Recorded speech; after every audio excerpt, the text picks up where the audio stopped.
नमस्कार प्यारे दर्शकों, आप सभी का दिल से स्वागत है हमारे चैनल डी के मोटिवेशन में। एक कुत्ते ने बताया 4 युगों की पहली बात, ऊपर बिटिया नीचे बाप। दर्शक बंधु, कभी कभी एक छोटी सी पहेली अपने भीतर इतना बड़ा रहस्य छुपाए रहती है कि उसका उत्तर जानना नहीं बल्कि समझना होता है।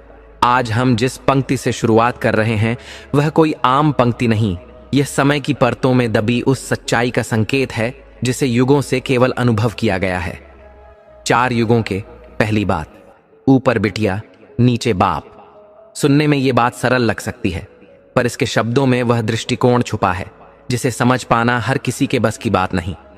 4 युग, सतयुग, त्रेता युग, द्वापर और कलयुग। हर युग ने समाज की सोच को बदला, रिश्तों के मायनों को बदला और जीवन के मूल्यों को अलग अलग रंग दिए। पर हर युग की पहली बात आखिर क्या थी? और ये ऊपर बिटिया नीचे बाप, क्या ये कोई स्थान का संकेत है या फिर यह एक ऐसी करुण सच्चाई है जो युगों के अंत में प्रकट होती है? क्या यह कलयुग का वह दृश्य है जहां स्त्री का स्थान ऊंचा कर दिया गया पर सम्मान खो दिया गया, या यह उन हालातों का प्रतीक है जहां बाप जैसे पवित्र रिश्ते को आज तुच्छ बना दिया गया? क्या यह पहेली उस उलटबासी समाज की तरफ इशारा करती है जहां रिश्ते पलट चुके हैं और मर्यादा की रेखाएं धुंधली हो चुकी हैं? आज हम इस एक पंक्ति से उस समूचे दर्शन की ओर चलेंगे जिसमें युगों की चाल, समाज की सोच और संबंधों की सच्चाई छुपी है। और जब इस रहस्य का पर्दा उठेगा तब शायद आप भी चौंक जाएंगे, क्योंकि जो ऊपर है वो सदा ऊंचा नहीं होता और जो नीचे है वो सदा नीचा नहीं होता।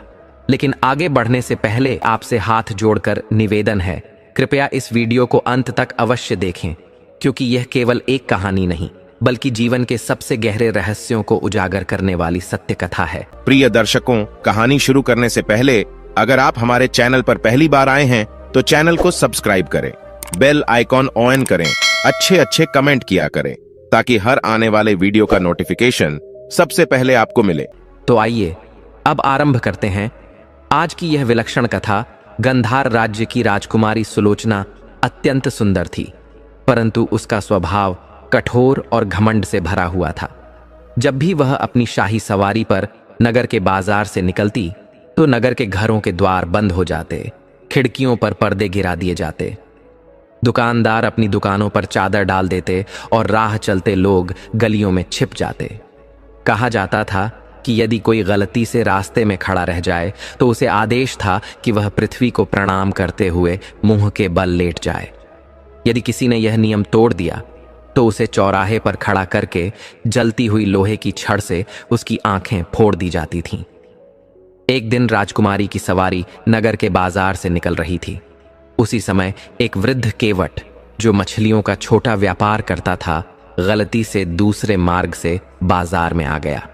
वह अत्यंत वृद्ध था और उसके सिर पर मछलियों से भरी हुई टोकरी थी। वह इतनी जल्दी से मुड़ भी नहीं पाया और अकेला होने के कारण टोकरी को उतार भी नहीं सकता था। अगर वह टोकरी फेंक देता तो मछलियां सड़क पर बिखर जातीं और उसका रोज का रोजगार नष्ट हो जाता। इस संकट में फंसे बूढ़े केवट की आंखें भय से भर आईं। वह बेचारा इधर उधर देखता रहा पर कोई उपाय नहीं सूझा। इतने में राजकुमारी के सिपाहियों ने उसे पकड़ लिया। राजकुमारी ने उसे देखा और कठोर स्वर में आज्ञा दी, नियम का उल्लंघन किया है, अतः 2 दिन बाद इस व्यक्ति की आंखें लोहे की गर्म छड़ से फोड़ दी जाएं। यह सुनते ही नगर का सेनापति भी सिर झुकाकर खड़ा हो गया, लेकिन वृद्ध केवट के प्राण जैसे कांपने लगे। वह हाथ जोड़कर विनती करने लगा, हे राजकुमारी, आप तो दीन दुखियों की रक्षक हैं, कृपा कीजिए।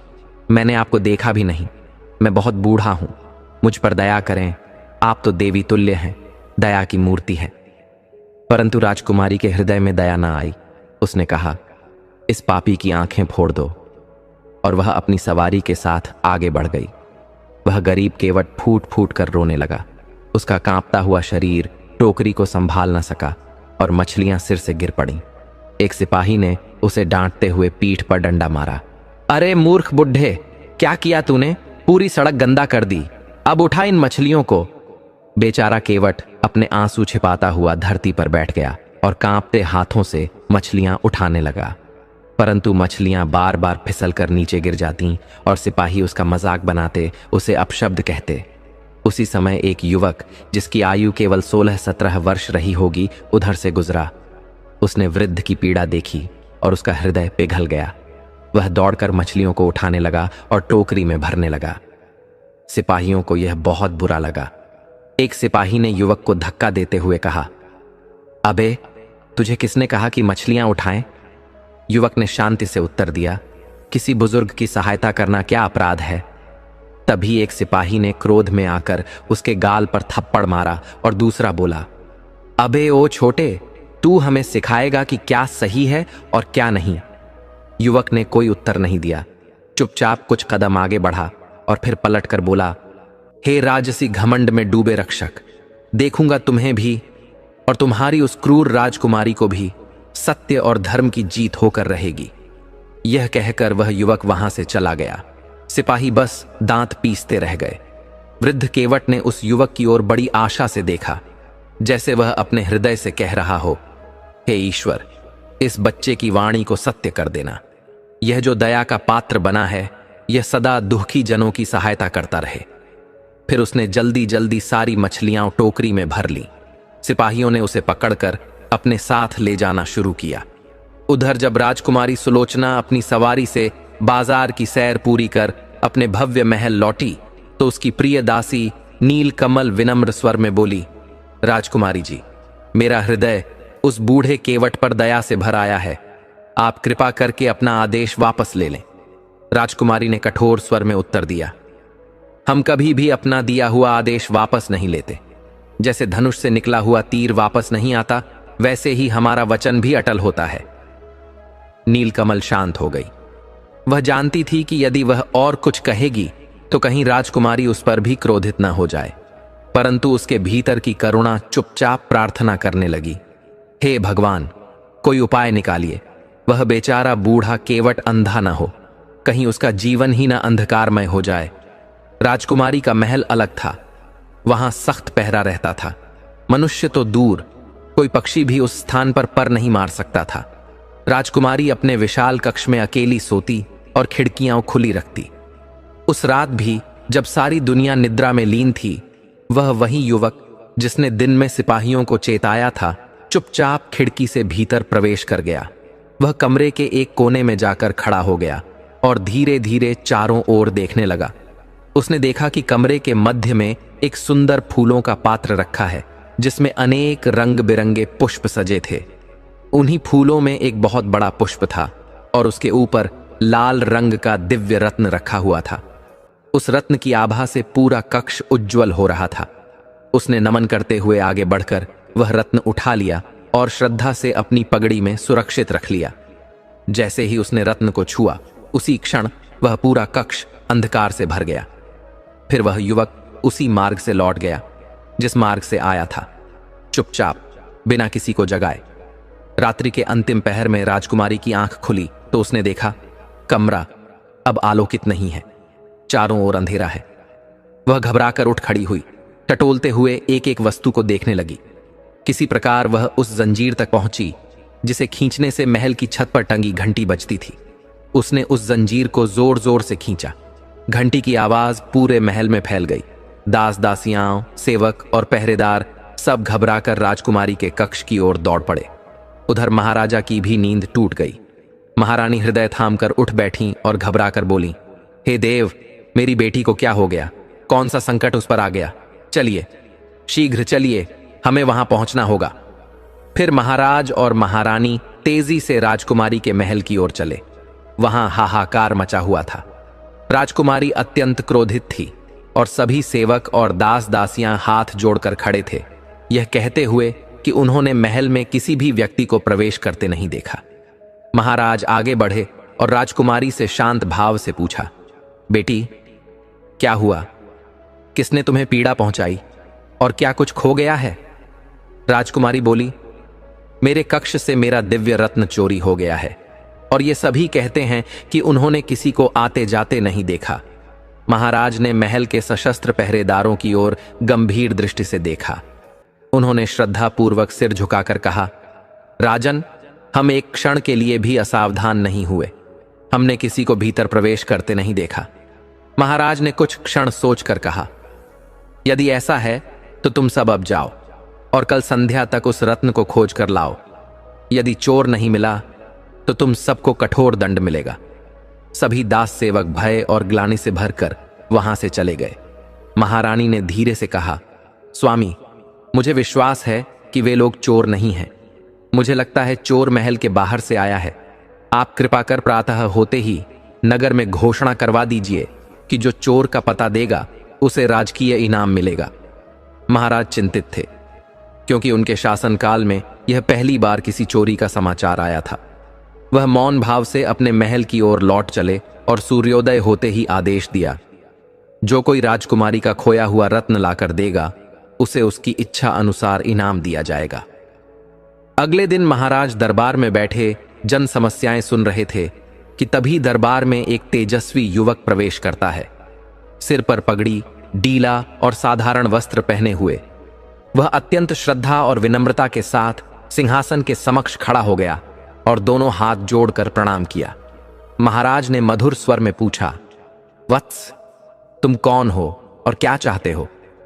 वह युवक निवेदन पूर्वक बोला, राजन, मैं वह व्यक्ति हूं जो राजकुमारी साहिबा का खोया हुआ रत्न वापस लाया है और मैं आपके द्वारा घोषित इनाम प्राप्त करने हेतु उपस्थित हुआ हूं। महाराज ने मुस्कुराते हुए कहा, बहुत सुंदर, कहां है वह रत्न?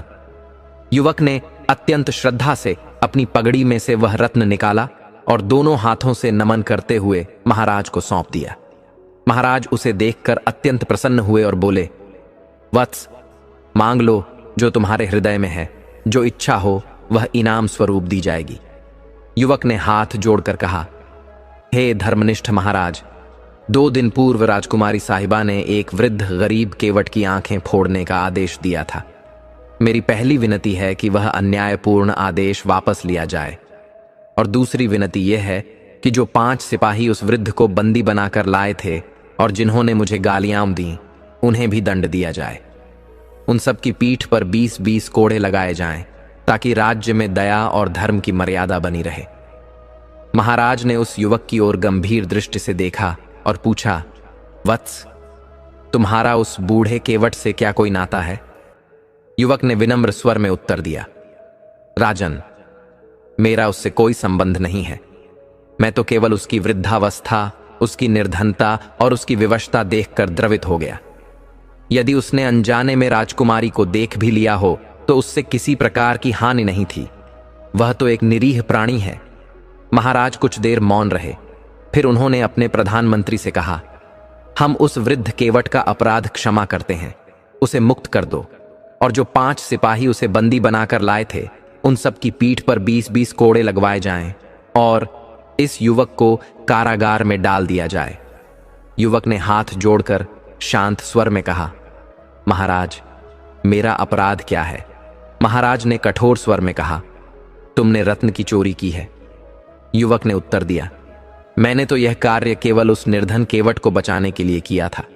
महाराज ने कहा, अब सफाई देने का समय नहीं है, न्याय हो चुका है। युवक ने निडर स्वर में कहा, यदि मुझे बंदी बनाया गया तो स्मरण रखिए, एक दिन मैं आपके मुकुट की चोरी करूंगा और उस समय आप मुझे पकड़ नहीं सकेंगे। महाराज ने कहा, नादान बालक, मूर्खता मत करो। फिर उन्होंने सिपाहियों को संकेत किया और वे युवक को पकड़कर कारागार ले गए। प्रधानमंत्री ने जाकर केवट को मुक्त किया और 5 सिपाहियों को 20-20 कोड़े लगवाए। उधर राजकुमारी, जब वह दिव्य रत्न दोबारा अपने कक्ष में लेकर आई तो उसका हृदय प्रसन्नता से भर उठा।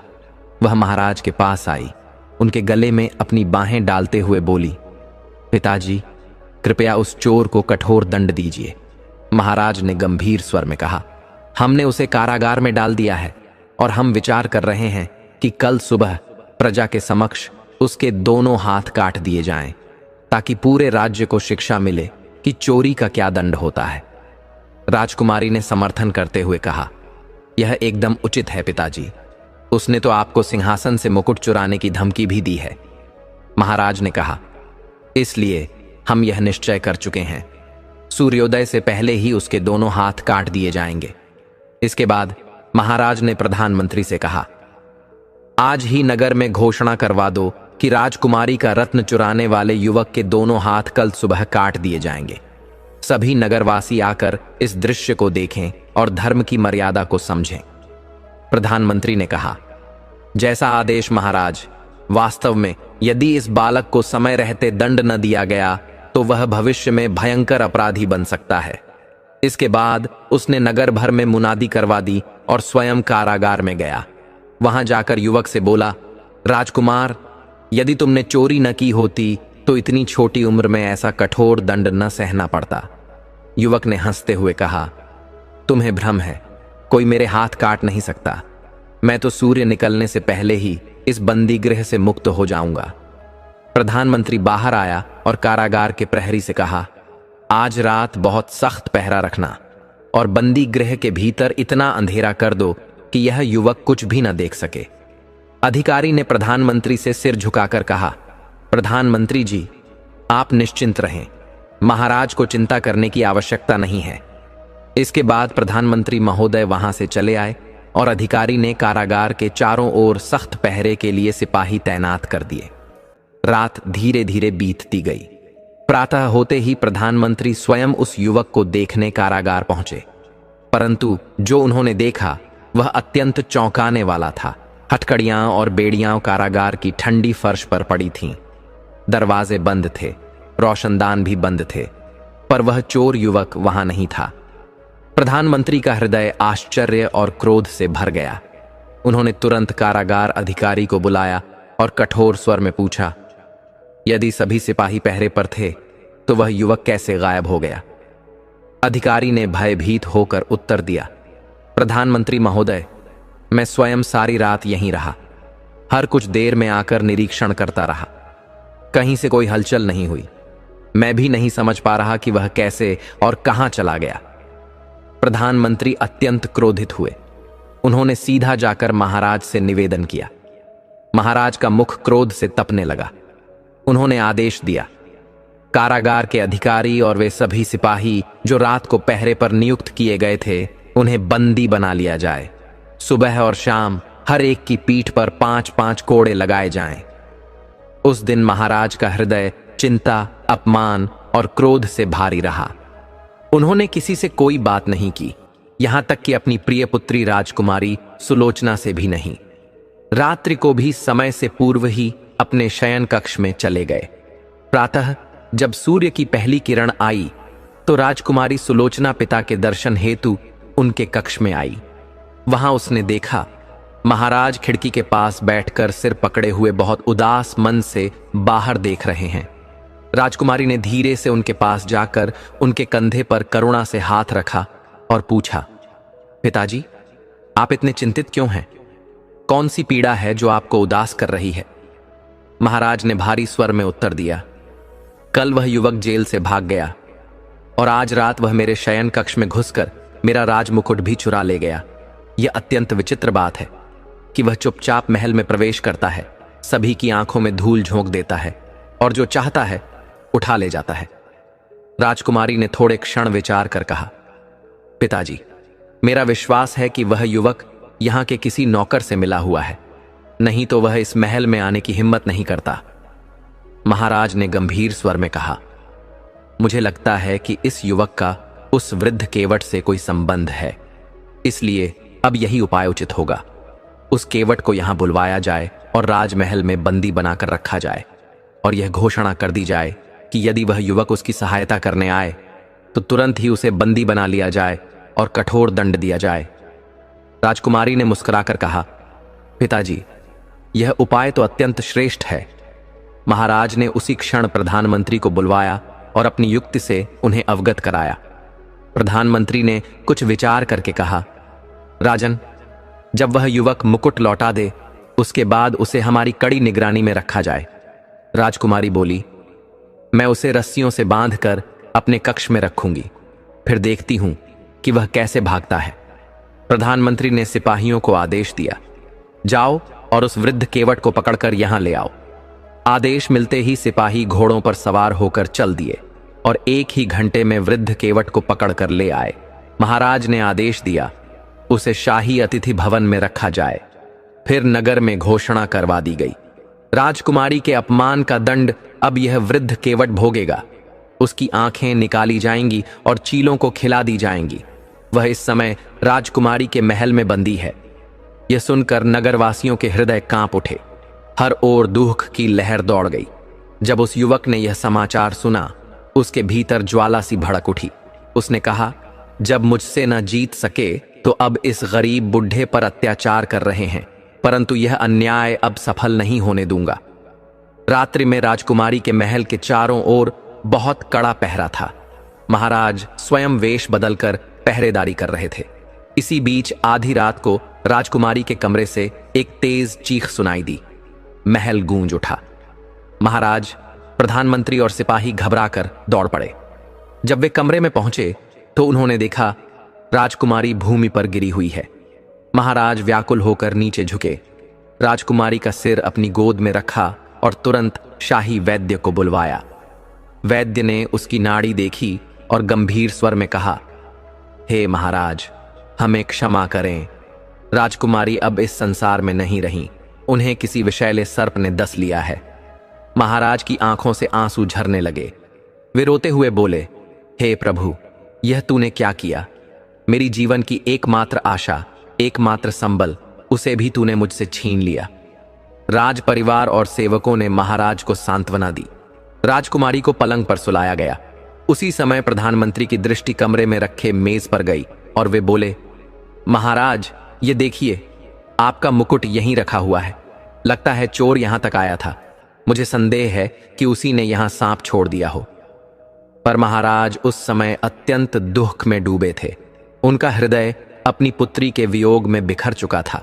उन्होंने किसी की बात पर ध्यान नहीं दिया। अगली सुबह गंधार राज्य की अभिमानी और सुंदर राजकुमारी सुलोचना का अंतिम संस्कार नदी के किनारे शाही श्मशान में कर दिया गया। इस हृदय विदारक समाचार से पूरे राज्य में शोक की लहर दौड़ गई। हर घर में दीपक बुझा दिए गए। दुकानें, विद्यालय, न्यायालय सब बंद कर दिए गए। मंदिरों में प्रार्थनाएं होने लगीं। हे ईश्वर, हमारी सुलोचना को अपनी गोद में स्थान देना।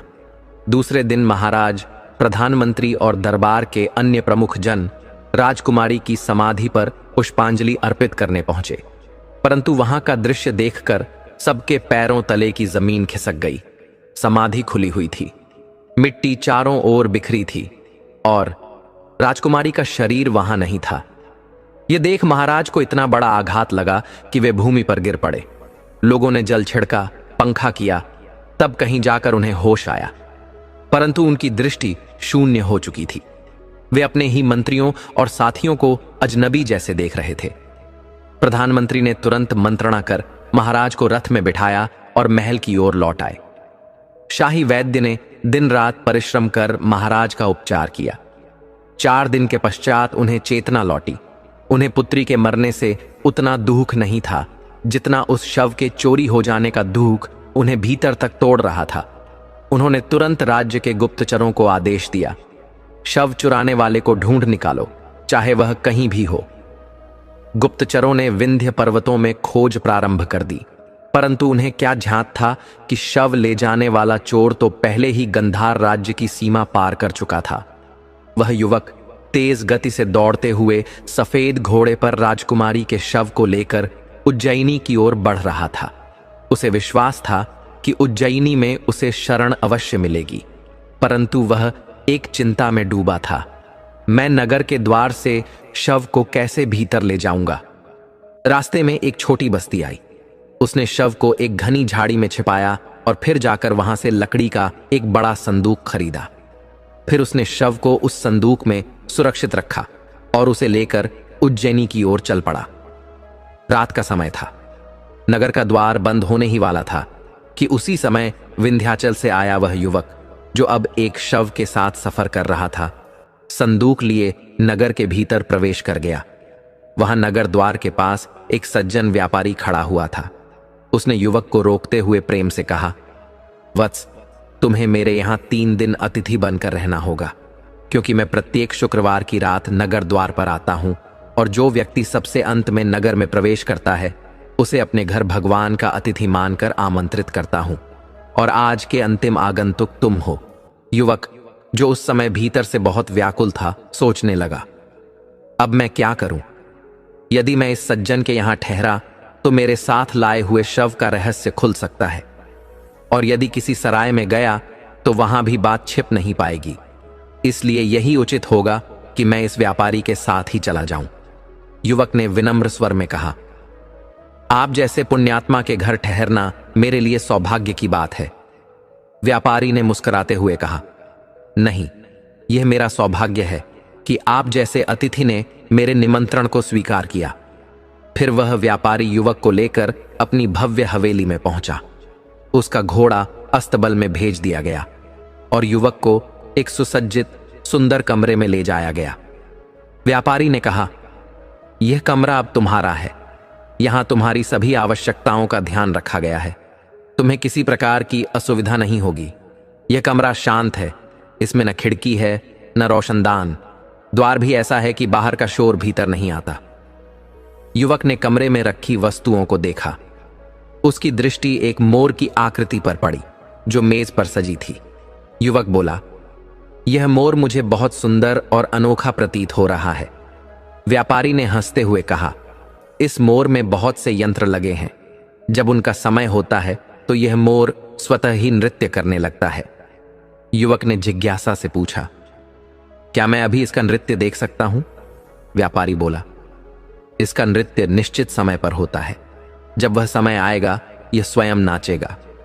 युवक ने फिर पूछा, यह तो अत्यंत मूल्यवान लगता है। आपको यह कहां से प्राप्त हुआ? व्यापारी ने उत्तर दिया, यह मुझे एक शुभ अवसर पर उपहार स्वरूप मिला था। फिर व्यापारी ने ताली बजाई और एक सेवक को बुलाया। विनम्र सेवक ने आकर कहा, स्वामी, भोजन लग चुका है, आप कृपया पधारें। व्यापारी ने युवक का हाथ प्रेम पूर्वक पकड़कर कहा, आइए प्रभु, आज आप मेरे साथ भोजन करें। मेरे लिए यह सौभाग्य की बात होगी। और फिर वह उसे एक अन्य कक्ष में ले गया जहां सुंदर थाल में शुद्ध सात्विक भोजन सजा हुआ था। दोनों ने शांति, सम्मान और प्रेम से एक साथ भोजन किया। भोजन के पश्चात व्यापारी ने प्रेम पूर्वक कहा, वत्स, अब तुम विश्राम करो, हम कल संध्या को फिर भेंट करेंगे। युवक, जो वास्तव में एक साधारण चोर नहीं बल्कि एक रहस्यपूर्ण सेवाभावी था, विनम्रता से बोला, क्या आप दिन में यहां नहीं होंगे? व्यापारी ने शांत भाव से उत्तर दिया, नहीं, मैं प्रातः बहुत जल्दी काम पर चला जाता हूं और संध्या को लौटता हूं। युवक ने आदरपूर्वक विदा ली और अपने कमरे में जाकर द्वार भीतर से बंद कर लिया। कुछ समय विश्राम करने के बाद उसने धीरे से वह संदूक खोला जिसमें राजकुमारी का पवित्र शरीर रखा था। फिर उसने अपनी जेब से एक श्वेत रुमाल निकाला और उसे अपने चेहरे पर हौले से झटका। हवा लगते ही वह युवक भूमि पर गिर पड़ा और एक काले सांप का रूप धारण कर लिया। फिर वह सर्प, जो किसी तांत्रिक विधि का झांता प्रतीत होता था, राजकुमारी के चरणों के पास गया और पिंडलियों पर बने विष के चिन्ह को खोजा। उसने वहीं अपना मुख रखा और धीरे धीरे विष को चूसने लगा। जैसे जैसे विष निकलता वह उसे एक पात्र में एकत्र करता जाता। जब विष के स्थान से रक्त बहने लगा तो उसने चूसना बंद कर दिया और कमरे के एक कोने में जाकर मिट्टी को चाटने लगा। जैसे ही मिट्टी उसके मुख में गई, वह फिर से अपने वास्तविक रूप एक युवक वीरेंद्र में परिवर्तित हो गया। उधर उसी क्षण मानो ईश्वर की कृपा से राजकुमारी ने अपनी आंखें खोल दी। उसने वीरेंद्र को देखकर करुणा से कहा, मेरे गले में कांटे चुभ रहे हैं, कृपा करके जल दीजिए। वीरेंद्र ने तुरंत सुराही से जल गिलास में भरा और राजकुमारी को श्रद्धा सहित पिलाया। फिर उसे सहारा देकर पलंग पर लेटा दिया। फिर मेज पर रखा एक फल उठाया और श्रद्धा पूर्वक उसे खिलाया। फल ग्रहण करने के बाद राजकुमारी के शरीर में कुछ शक्ति लौटी और उसने पूछा, मैं इस समय कहां हूं और आप कौन हैं? वीरेंद्र ने मधुर स्वर में उत्तर दिया, मेरा नाम वीरेंद्र है, मैं विंध्यनगढ़ का निवासी हूं, परंतु इस समय उज्जैनी नगर में हूं। राजकुमारी ने थोड़ी देर मौन रहकर कहा, मैंने आंख खुलने से पहले एक विचित्र स्वप्न देखा। एक ऐसा स्वप्न जो अत्यंत भयानक था, लेकिन चौंकाने वाली बात यह है कि जो मैंने स्वप्न के अंत में देखा वही दृश्य अब मेरी खुली आंखों के सामने भी है। यह क्या रहस्य है? वीरेंद्र ने शांत स्वर में पूछा। क्या देखा आपने स्वप्न में? राजकुमारी कहने लगी। मैंने देखा कि मेरी मृत्यु हो गई है और मुझे नदी किनारे शाही श्मशान में दफना दिया गया है। फिर अचानक मेरी समाधि खुली और तुम आए, मुझे बाहर निकाला और एक सफेद घोड़े पर ले गए। तुम घोड़े को बहुत तेज दौड़ाने लगे और बहुत दूर ले गए। फिर एक झाड़ी में मुझे छिपा दिया और फिर लकड़ी का एक संदूक लाकर उसमें मुझे रख दिया। बहुत देर बाद जब तुमने मुझे फिर निकाला तो तुम काले सर्प में बदल गए और मेरे शरीर से विष चूसने लगे। वीरेंद्र यह सब सुनकर आश्चर्य से राजकुमारी का मुख देखने लगा। उसके मन में यह भाव आया, क्या यह कोई दिव्य दृष्टि रखती है? यह तो मूर्छा में थी, फिर इसे सब कुछ कैसे झांत हो गया? वह इन्हीं विचारों में डूबा हुआ था कि राजकुमारी ने शांत और स्नेह से पूछा, क्या सोच रहे हो वीरेंद्र? कृपया बताओ, क्या मैं अपने महल में हूं या कहीं और? वीरेंद्र ने शांत स्वर में कहा, राजकुमारी, आपने जो कुछ स्वप्न में देखा वह सब सत्य है। जब आप अपने महल में सो रही थीं, तब एक विषैला सर्प आपको डस गया था और आपके पिताजी ने आपको श्मशान भूमि में दफना दिया। परंतु मुझे ध्यात था कि सर्प का विष 3 दिन तक मनुष्य को जीवित रखता है। इसी विश्वास के साथ मैं आपकी समाधि खोदकर आपको यहां ले आया। राजकुमारी ने आश्चर्य से पूछा, परंतु तुम मुझे जानते कैसे हो? वीरेंद्र ने विनम्र भाव से कहा, मैं विंध्यनगढ़ का निवासी हूं। पहले मैं चोर था। एक बार मैं आपके महल में रत्न चुराने गया था, तभी मैंने पहली बार आपका दर्शन किया था। आपका रूप मेरे हृदय में बस गया। राजकुमारी ने आगे पूछा, पर तुम सर्प कैसे बन गए थे? क्या तुम कोई जादूगर हो? वीरेंद्र ने मधुर स्वर में उत्तर दिया, नहीं, मैं जादूगर नहीं हूं, पर मेरे पिता ने मरते समय मुझे एक चमत्कारी रुमाल दिया था। जब मैं उस रुमाल से हवा लेता हूं तो मेरा शरीर सर्प में बदल जाता है और जब मैं मिट्टी चाटता हूं तो फिर से मानव बन जाता हूं। राजकुमारी ने धीरे से आंखें बंद कर लीं और मन में कुछ विचार करने लगीं। वीरेंद्र ने पूछा, क्या सोच रही हो? राजकुमारी बोली, मैं यह सोच रही हूं कि जब सर्प ने मुझे डसा तो मेरी आत्मा जो कुछ देख रही थी वही मुझे स्वप्न के रूप में दिखाई दिया। वीरेंद्र ने सहमति में सिर हिलाते हुए कहा, हां, यह रहस्य मैं भी अनुभव कर रहा हूं। अब इस चिंता को छोड़ दो और विश्राम करो। राजकुमारी बोली, प्रातः होते ही मुझे मेरे पिताजी के पास ले चलो। वह मेरी मृत्यु के दुख में व्याकुल हो रहे होंगे। वीरेंद्र ने गंभीर स्वर में कहा, अब उन्हें भूल जाओ। मैंने तुम्हें अपने लिए जीवित किया है, अब तुम्हें मेरे साथ ही रहना होगा। राजकुमारी ने कठोर स्वर में कहा, मैं एक राजकुमारी हूं, मैं किसी साधारण चोर के साथ नहीं रह सकती। वीरेंद्र बोला, अब तुम्हें रहना ही होगा, और अब तो तुम राजकुमारी भी नहीं रही, इसलिए यह विचार मन से निकाल दो। और यदि तुमने भागने की कोशिश की या किसी से सहायता मांगने की चेष्टा की तो याद रखना, मैं तुम्हें जीवित नहीं छोड़ूंगा। राजकुमारी ने कुछ नहीं कहा। उसी समय कमरे में मेज पर रखा मोर अपने पंख फैलाकर नाचने लगा। साथ ही मधुर वाद्य यंत्रों की आवाजें गूंजने लगीं। मोर के पंखों में लगे रंग बिरंगे मोती सारे कक्ष को प्रकाशित करने लगे। राजकुमारी और वीरेंद्र उस चमत्कारिक दृश्य को अभिभूत होकर देख रहे थे। कुछ क्षणों बाद एक मोती जमीन पर गिर पड़ा और उसी पल मोर का नृत्य रुक गया। वीरेंद्र उठकर वह मोती उठाने चला, पर राजकुमारी ने रोकते हुए कहा, यह पराई वस्तु है, इसे मत छुओ। वीरेंद्र ने कहा, मैं इसे चुराना नहीं चाहता। राजकुमारी बोली, फिर भी इसे मत छुओ। वीरेंद्र ने उसकी बात मान ली और मोती वहीं पड़ा रहने दिया। थोड़ी देर बाद राजकुमारी नींद में चली गई, पर वीरेंद्र जागता रहा। उसके मन में आया, क्यों ना मैं एक बार फिर सर्प बनकर देखूं कि इस व्यापारी की हवेली में कौन कौन रहता है और क्या क्या है। उसने जेब से रुमाल निकाला और चेहरे पर हवा दी और तुरंत सर्प बनकर फर्श पर रेंगते हुए कक्ष से बाहर निकल गया। हवेली में 20 से 25 कमरे थे। हर एक कक्ष में अनमोल वस्तुएं सजी थीं। सोने चांदी के बर्तन, बहुमूल्य वस्त्र और रत्नों से भरे हुए पात्र। फिर वह एक विशेष कमरे में पहुंचा जो ऊपर छत पर था। वह कक्ष सभी अन्य कक्षों से बिल्कुल अलग था। न कोई सजावट, न कोई रत्न, केवल मृतकों की खोपड़ियां और हड्डियां चारों ओर बिखरी हुई थीं।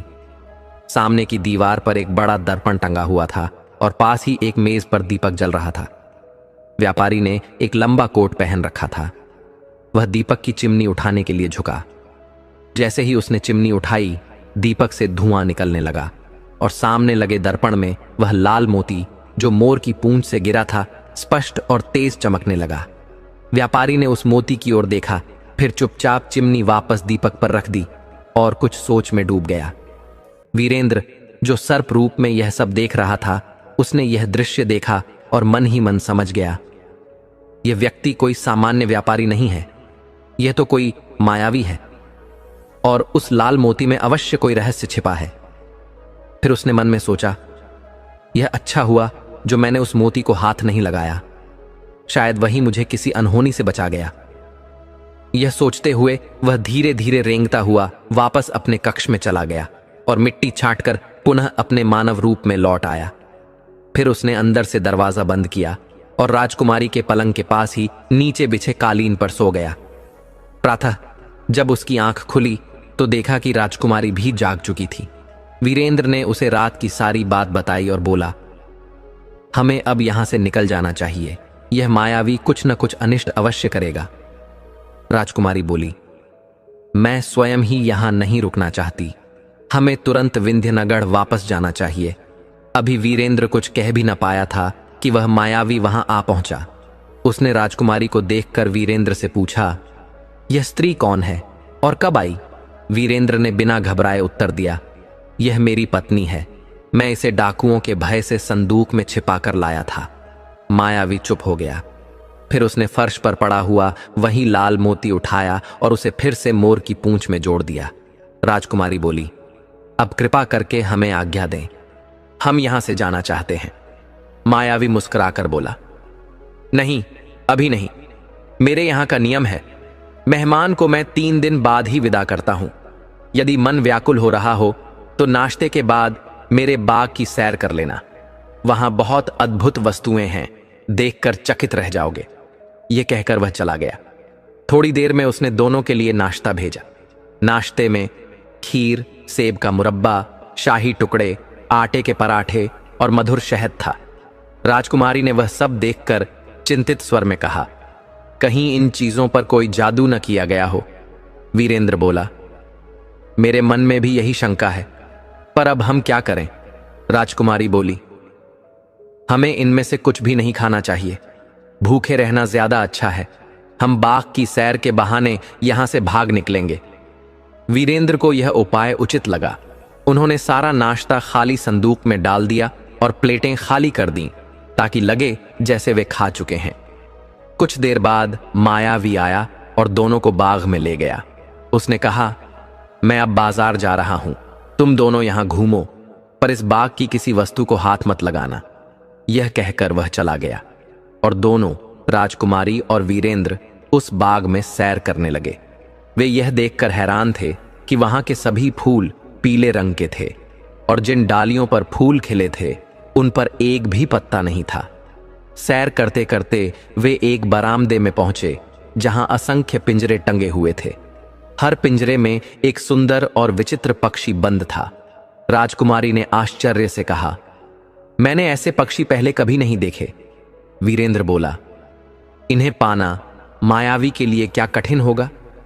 उसी क्षण एक सफेद पक्षी बोला, क्या तुम हमारी सहायता करोगे? राजकुमारी चौंकी और बोली, अरे तुम तो मनुष्यों की तरह बोलते हो, बताओ क्या सहायता चाहिए? पक्षी बोला, हम सब कोई जानवर नहीं हैं, हम सब मनुष्य हैं जिन्हें उस मायावी ने अपने जादू से पक्षी बना दिया है और पिंजरों में बंद कर दिया है। फिर उसने करुणा से कहा, यदि तुम किसी तरह हवेली की छत पर जाकर दीपक जलाओ और धुआं निकलते ही उसकी चिमनी को तोड़ दो तो हम सब पुनः इंसान बन सकते हैं। एक और पक्षी बोला, तुम दोनों उस मायावी के कौन हो? वीरेंद्र ने उत्तर दिया, हम उसके मेहमान हैं। पक्षी फिर बोला, क्या तुमने मोर का नृत्य देखा? वीरेंद्र बोला, हां देखा, एक मोती गिरा था पर हमने उसे नहीं उठाया। आज सुबह नाश्ता आया था पर हमने नहीं खाया।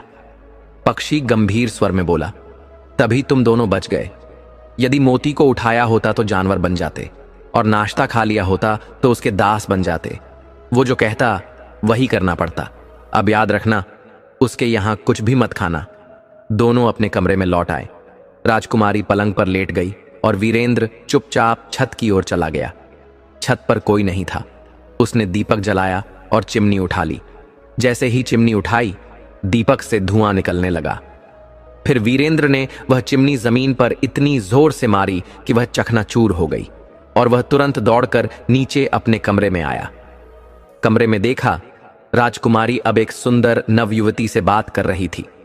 उस युवती ने वीरेंद्र को प्रणाम किया और बोली, मुझे भी उस मायावी ने अपने जादू से मोर बना दिया था। अब मैं मुक्त हो गई हूं। राजकुमारी बोली, वो मेज पर रखा मोर भी गायब हो गया है। वीरेंद्र बोला, चिमनी टूटते ही उसका सारा जादू नष्ट हो गया। अब सब पक्षी भी मनुष्य बन गए होंगे। मैं जाकर देखता हूं। वीरेंद्र बाग में पहुंचा। अब पीले फूलों की जगह रंग बिरंगे फूल खिले हुए थे और सामने से लोगों का एक समूह चला आ रहा था। वे सब वीरेंद्र के पास आए, हाथ जोड़कर बोले, धन्यवाद भाई, हमें इस मायावी के बंधन से मुक्त कर दिया। अब हमें जल्दी यहां से निकल जाना चाहिए। वीरेंद्र ने सभी से हालचाल पूछा। तब पता चला कि उनमें से अधिकतर व्यापारी थे जो उज्जैनी में सामान बेचने आए थे। कुछ लोग राजकुमार थे, कुछ राजा जो वेश बदलकर यहां की स्थिति देखने आए थे। पर मायावी ने उन सभी का कीमती सामान छीन लिया था। राजकुमार ने कहा, हमें हवेली में चलकर अपना सामान वापस लेना चाहिए ताकि और कोई नुकसान न हो। सभी लोग हवेली में पहुंचे और अपनी अपनी चीजें ढूंढने लगे। कुछ वस्तुएं तो मिल गईं, लेकिन अधिकांश चीजें गायब थीं। उन्होंने नुकसान की भरपाई के लिए वहां रखी अन्य वस्तुएं भी समेट लीं। वीरेंद्र ने भी कुछ कीमती वस्तुएं लेकर अपना संदूक भर लिया। फिर सबने मिलकर हवेली छोड़ दी। द्वारपाल चिल्लाते रह गए, पर किसी ने उनकी बात नहीं सुनी। ये सब लोग नगर से बाहर निकलकर एक स्थान पर रुके और वहीं अपना डेरा डाल लिया। अब उनमें से 2-2, 4-4 व्यापारी अपना सामान लेकर नगर में बेचने जाने लगे। वीरेंद्र ने भी हजारों स्वर्ण मुद्राओं का व्यापार किया और एक ही दिन में धनवान बन गया। उधर जब मायावी हवेली पहुंचा तो द्वारपाल ने कहा, स्वामी, आपके अतिथि सारा धन और सामान लेकर चले गए। हमने उन्हें बहुत रोका, पर किसी ने हमारी बात नहीं मानी। मायावी घबरा गया। वह भागकर बाग में पहुंचा तो देखा कि अब वहां पीले फूल नहीं हैं, बल्कि विभिन्न रंगों के फूल खिले हैं और सभी पिंजरे खाली हैं। जब मायावी ने अपनी हवेली का हाल देखा तो उसका शरीर पसीने से तरबतर हो गया। वह भागता हुआ अपनी छत पर बने कमरे में गया। वहां देखा दीपक की चिमनी टूटी हुई पड़ी थी। यह देखकर उसकी आंखों के सामने अंधेरा छा गया। वह सिर पकड़कर जमीन पर बैठ गया और रोने लगा। हाय, वो चिमनी जिसे मैंने 10 साल की कठिन तपस्या और साधना के बाद प्राप्त किया था, अब टूटकर नष्ट हो गई। फिर वह उठकर उस कमरे में पहुंचा जहां वीरेंद्र और राजकुमारी अतिथि के रूप में ठहरे थे। वहां देखा मेज पर रखा मोर गायब था और नाश्ते की सारी वस्तुएं फर्श पर गिरी हुई थीं। अब वह सब कुछ समझ गया। उसके मन में विचार आया, यह सारी बर्बादी उसी युवक की वजह से हुई है। पर यदि यह अभागा मेरा भेजा हुआ नाश्ता खा लेता तो फिर मेरे आदेश के बिना एक कदम भी न चल पाता। फिर वह सोच में डूबकर बोला, इस चतुर और होशियार युवक ने ना मोती उठाया, ना नाश्ता किया, पर अब वह मेरे हाथों से बचकर नहीं जा सकता। फिर वह अपने कमरे में गया और ज्योतिषी का वेश धारण किया। कान में एक पेंसिल लगाई और हवेली से निकल गया। नगर से बाहर निकलकर वह लोगों से पूछता हुआ राजकुमारी के डेरे तक पहुंच गया। राजकुमारी ने उसकी आवाज सुनी तो उसे देखने की जिज्ञासा हुई। उसने ज्योतिषी को भीतर बुला लिया। मायावी ने जैसे ही राजकुमारी को देखा, उसका हृदय जलने लगा। यही है उस युवक की संगिनी जिसने मुझे बर्बाद कर दिया। अब मैं इसे छोड़ूंगा नहीं, इस स्त्री को मिटाकर ही दम लूंगा। फिर उसने धीरे से राजकुमारी का हाथ अपने हाथ में लिया और उसे देखने लगा, मानो हाथ की रेखाओं में छल और माया का खेल बुन रहा हो। फिर उसने अपनी जेब से एक छोटी सी डिबिया निकाली और उसका ढक्कन थोड़ा खोलकर बोला, इस डिबिया को आंखों के पास ले जाओ। मन में एक प्रश्न सोचो, उसका उत्तर तुम्हें डिबिया के दर्पण में दिख जाएगा। राजकुमारी ने डिबिया को जैसे ही अपनी आंखों के पास किया, उसमें रखी मूर्छा की दवा सांसों के साथ भीतर चली गई और वह तुरंत बेहोश हो गई। मायावी ने चारों ओर देखा, कोई दिखाई नहीं दे रहा था। उसने राजकुमारी को अपने कंधे पर उठाया, एक चादर से उसे ढक दिया और चुपचाप डेरे के पिछवाड़े से निकलकर वन की ओर चल दिया। उधर ठीक उसी समय वीरेंद्र लौटकर डेरे पर पहुंचा। वहां आकर देखा तो डेरा खाली था। उसने पास के लोगों से पूछा तो उन्होंने कहा, कुछ ही देर पहले एक ज्योतिषी आया था।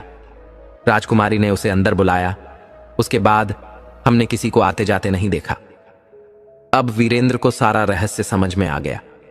उसके मन में तुरंत विचार आया, यह मायावी ही था जो ज्योतिषी बनकर राजकुमारी को बहका ले गया। कहीं ये लोग पिछली ओर से तो नहीं निकले। वह उसी दिशा में गया। जमीन पर ध्यान से देखा, पैरों के निशान साफ दिखाई दे रहे थे। बस फिर क्या था, वह तेज तेज कदमों से निशानों के पीछे चल पड़ा।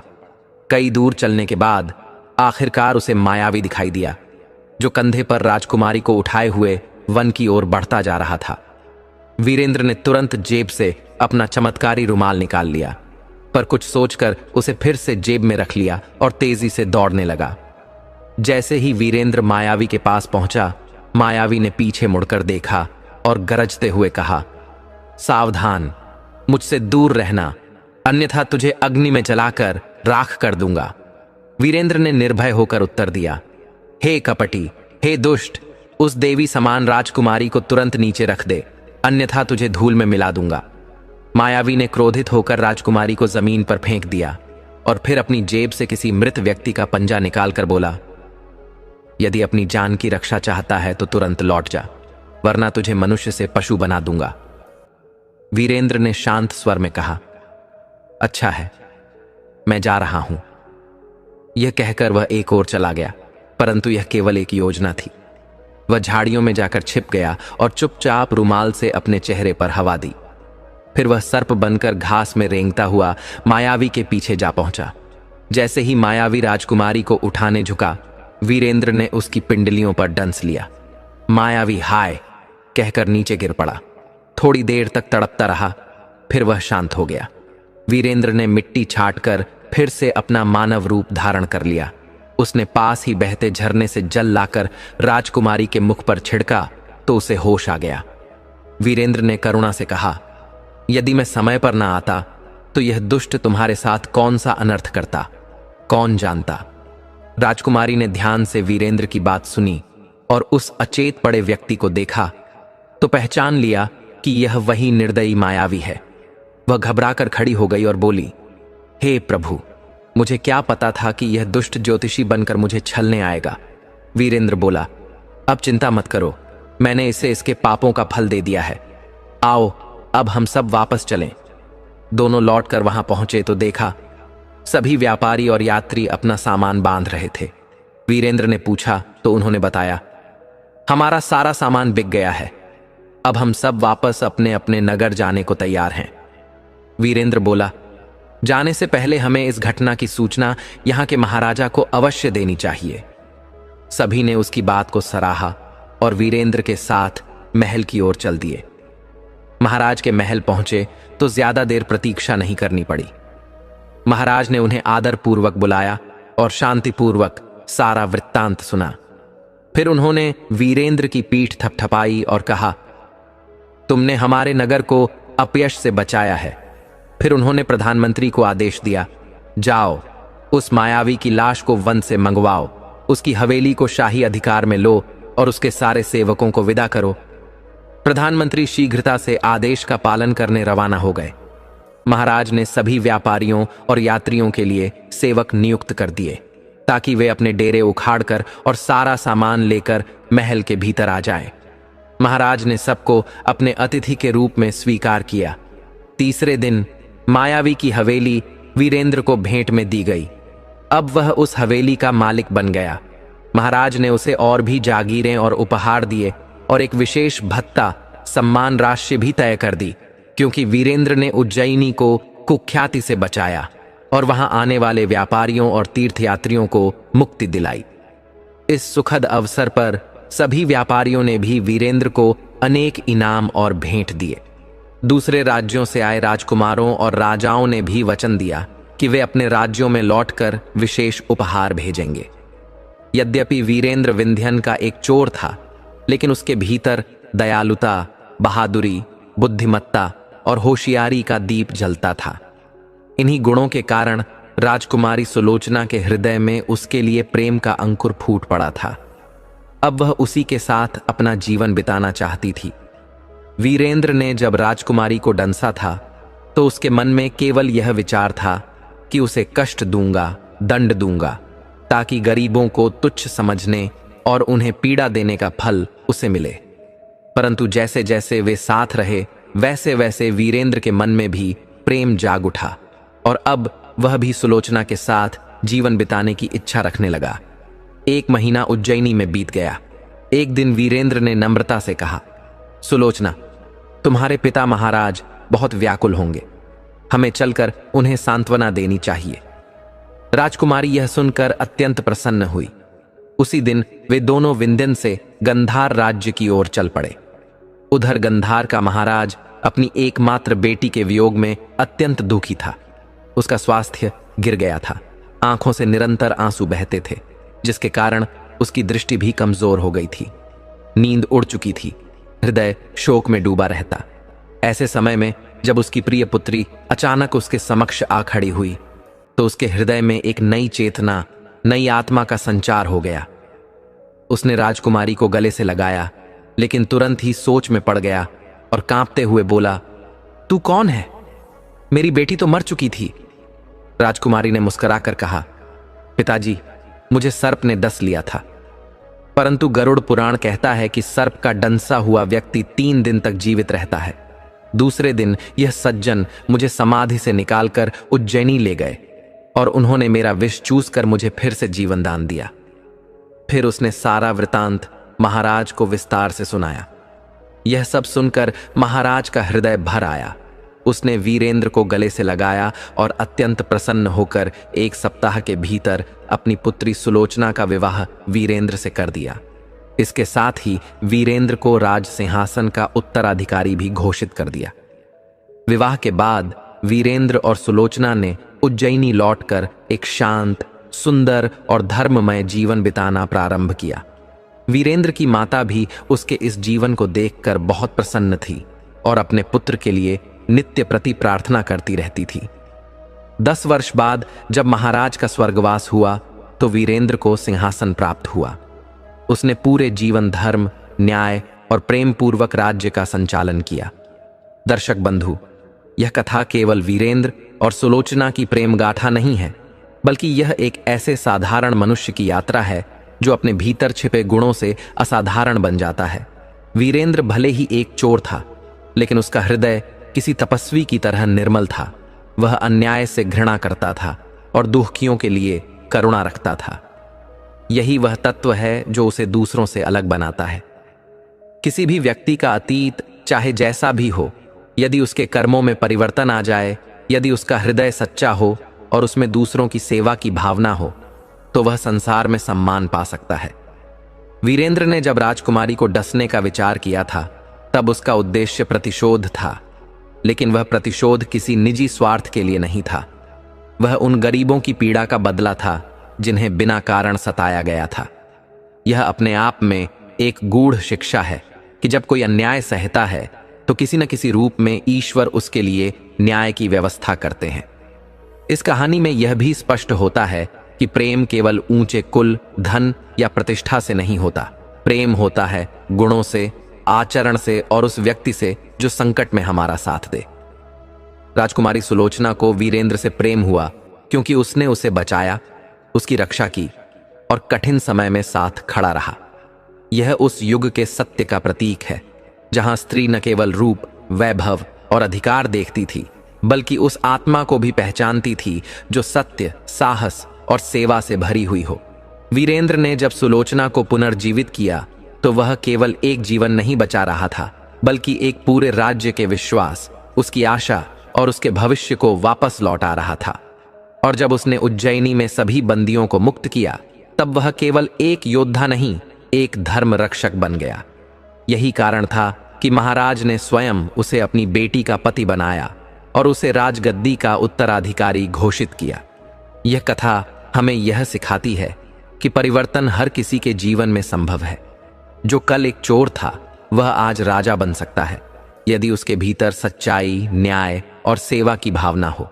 और यही वह मूल्य है जो हमें अपने जीवन में अपनाना चाहिए। समाज हमें कई बार हमारे अतीत से परिभाषित करता है, पर ईश्वर हमें हमारे वर्तमान और भविष्य के कर्मों से आंकता है। जो व्यक्ति अपने कर्मों से दूसरों की रक्षा करता है, जो अपने स्वार्थ को त्याग कर परमार्थ करता है, वही वास्तव में पूजनीय होता है। वीरेंद्र न केवल एक प्रेमी बना, बल्कि एक रक्षक, एक राजा और एक आदर्श पुरुष बनकर उभरा। इसीलिए यह कथा कहती है, कभी भी किसी के वर्तमान को देखकर उसका भविष्य मत आंको। हो सकता है जो आज तुम्हें तुच्छ लगे, वही कल तुम्हारा रक्षक, मार्गदर्शक और सम्मान का पात्र बन जाए। कर्मों की गहराई को पहचानो, मनुष्य के हृदय को देखो और सत्य के साथ चलने वाले को कभी भी छोटा मत समझो। यही धर्म है, यही नीति है और यही जीवन की सच्ची विजय है। दर्शक बंधु, अब भी कथा यहीं खत्म नहीं होती। अभी हम उस पहेली का रहस्य जानेंगे जो शायद ही आपने कभी सुना होगा। पहेली कुछ ऐसी थी। 4 युगों के पहली बात, ऊपर बिटिया नीचे बाप। दोस्तों, आज जो आप सुनने जा रहे हैं वह केवल कोई पुरानी पौराणिक कथा नहीं है। यह उस क्षण की कहानी है जब इस ब्रह्मांड ने पहली बार सांस ली थी। जब न धर्म था, न काल, न मर्यादा थी, न युग। सतयुग, त्रेता, द्वापर और कलयुग, ये सब तब भी नहीं थे। केवल मौन था, और उस मौन में जन्म लेने वाला एक विचार था, सृष्टि का निर्माण। ब्रह्मा जी उस विचार के बीज थे। उन्होंने तय किया कि इस जगत का आरंभ किया जाए। लेकिन सृष्टि केवल विचार से नहीं बनती, उसे प्रकट करने के लिए यज्ञ करना पड़ता है, संकल्प लेना पड़ता है, तप करना पड़ता है। और इसलिए ब्रह्मा जी पहुंचे पुष्कर, एक ऐसी भूमि जहां न कोई युग था, न कोई मृत्यु, न कोई काल का चक्र। वहां उन्होंने यज्ञ की रचना की, परंतु यज्ञ में पत्नी का होना आवश्यक था। और तब वहीं इस सृष्टि की पहली पहेली जन्म लेती है। ब्रह्मा जी ने अपने ही नेत्रों से एक स्त्री की रचना की, जो न माया से उत्पन्न थी, न मन से, बल्कि स्वयं ब्रह्मा की चेतना से। उसका नाम रखा गया सरस्वती। वह ज्ञान की देवी थीं, पर वह केवल देवी नहीं थीं। वह उस प्रथम यज्ञ की सहभागी भी बन गईं, जिसे रचने वाले उनके स्वयं के जनक थे। यह बात यहां तक तो किसी को विचित्र नहीं लगी, क्योंकि उस समय कोई सामाजिक नियम नहीं थे। लेकिन इसी क्षण जन्म लेती है वह पहेली, जिसे आज भी लोग अनबूझी मानते हैं। 4 युगों के पहले की बात है, नीचे बिटिया, ऊपर बाप। सोचिए उस स्त्री को जिसने स्वयं ब्रह्मा जी के नेत्रों से जन्म लिया, जिसे उन्होंने रचा, जिसे उन्होंने सृजन की प्रेरणा से उत्पन्न किया। उसे ही उन्होंने अपने यज्ञ में पत्नी बनाकर बैठा लिया। न कोई विद्वान यह समझ पाया, न कोई देवता, परंतु एक थी जो चुप नहीं रही, वेद माता गायत्री। जब उन्होंने देखा कि सरस्वती जो ब्रह्मा जी के नेत्रों से जन्मी है, वो उनके साथ पत्नी रूप में यज्ञ में बैठी है, तो उनका अंतर्मन कांप उठा। उन्होंने सवाल किया, यह कौन है? यह मेरी जगह कैसे ले सकती है? क्या आप इसके जन्मदाता नहीं? यदि हां, तो आप इसके पिता हैं, और फिर आप इससे विवाह कैसे कर सकते हैं? ब्रह्मा जी मौन रहे। उन्होंने ना स्वीकार किया, ना इनकार। लेकिन मौन भी कभी कभी अपराध बन जाता है। गायत्री का क्रोध ज्वाला बनकर फूट पड़ा, और उन्होंने श्राप दे दिया कि तुम्हारे 5 मुखों में से एक मुख समाप्त हो जाएगा। और यही हुआ। ब्रह्मा जी का एक मुख अदृश्य हो गया। लेकिन यह बात यहीं समाप्त नहीं हुई। आगे जब सृष्टि की कार्य योजना को लेकर ब्रह्मा और विष्णु के बीच विवाद छिड़ा, तो प्रकट हुए भगवान शिव, स्वयं महाकाल। उन्होंने कहा, उस प्रकाश स्तंभ का आदि अंत खोजो, जो खोज लेगा वही श्रेष्ठ होगा। विष्णु चले नीचे की ओर, ब्रह्मा ऊपर की ओर। विष्णु ने हार मान ली, पर ब्रह्मा जी ने झूठ बोल दिया, मैंने अंत खोज लिया है। और यही था उनका दूसरा अपराध। एक बार उन्होंने मर्यादा को तोड़ा, अब सत्य को भी। तब भगवान शिव ने त्रिशूल उठाया और ब्रह्मा जी का एक और मुख काट दिया। उसी क्षण तय हो गया कि ब्रह्मा जी की पूजा इस पृथ्वी पर नहीं होगी, केवल पुष्कर में, वहां जहां उन्होंने यज्ञ किया, जहां यह त्रुटि हुई, जहां यह पहेली जन्मी। और आज तक यही एकमात्र स्थान है जहां ब्रह्मा जी की पूजा होती है। अब फिर सोचिए, जब ब्रह्मा जी की रचना स्वयं सरस्वती थी तो वो उनकी पुत्री नहीं तो और क्या थी, और जब उसी से उन्होंने विवाह किया तो वही पहेली बन गई, नीचे बिटिया ऊपर बाप। इस वाक्य में जो उलझन है वह सृष्टि के आरंभ की वह भूल है जिसे समय ने कभी पूरी तरह स्वीकार नहीं किया। यह केवल शब्दों की उलझन नहीं, यह एक चेतावनी है कि जब रचयिता मर्यादा से ऊपर उठ जाए, जब जन्म देने वाला ही उस जन्म को अधिकार का रूप दे दे, तो सृष्टि स्वयं विद्रोह करती है। गायत्री ने विद्रोह किया, शिव ने न्याय किया, और ब्रह्मा जी को न सिर्फ मुख खोना पड़ा बल्कि पूजा का अधिकार भी। आज लोग कहते हैं पुत्र की वंश परंपरा चलती है, कोई कहता है बेटी की, लेकिन उस समय यह प्रश्न भी अस्तित्व में नहीं था, क्योंकि वहां कोई संबंध स्पष्ट ही नहीं था। सब कुछ केवल प्रयोग था, और यही प्रयोग जब धर्म के विपरीत गया तो उसका परिणाम अभिशाप और बहिष्कार बनकर सामने आया। यह पहेली उसी दिन जन्मी थी, उसी यज्ञ के धुएं से, उसी ज्योति की छाया से। और जब तक यह ब्रह्मांड रहेगा, यह प्रश्न बार बार उठेगा। 4 युगों के पहले की बात है, नीचे बिटिया ऊपर बाप। क्या ये केवल शब्द हैं? नहीं, ये एक पूरी चेतावनी है सृष्टि की पहली भूल की। तो दोस्तों, ये कोई साधारण कथा नहीं थी, ये उस समय की कहानी थी जब सृष्टि ने पहली बार सांस ली थी, और उसी सांस के साथ उसने एक ऐसी भूल कर दी जिसका परिणाम आज भी पुष्कर की सीमाओं में बंद पड़ा है। 4 युगों के पहले की बात है, नीचे बिटिया ऊपर बाप। ये पहेली कोई तुकबंदी नहीं, बल्कि उस मौन सत्य का घोष है जिसे युगों तक समझा नहीं गया। यह केवल एक घटना नहीं थी, यह धर्म और मर्यादा की पहली परीक्षा थी। और यह भी सत्य है कि जब सृष्टि का रचयिता भी मर्यादा से भटक सकता है, तो हम और आप क्यों नहीं संभलेंगे। यही वजह है कि सनातन धर्म हमें केवल पूजा करना नहीं सिखाता, वो चेतना सिखाता है, प्रश्न करने की शक्ति देता है, और उत्तर खोजने की तपस्या भी। यदि इस कथा ने आपके मन में भी कुछ हिला दिया हो, आपकी आत्मा ने भी एक पल के लिए मौन होकर विचार किया हो, तो यही इस कथा का उद्देश्य था। प्रिय दर्शकों, हम आशा करते हैं आपको यह कहानी बेहद पसंद आई होगी और आप इस कहानी से बहुत ही प्रेरणा लेंगे। तो मिलते हैं आपसे अगली वीडियो में, तब तक के लिए अपना ख्याल रखिए और खुश रहिए। धन्यवाद।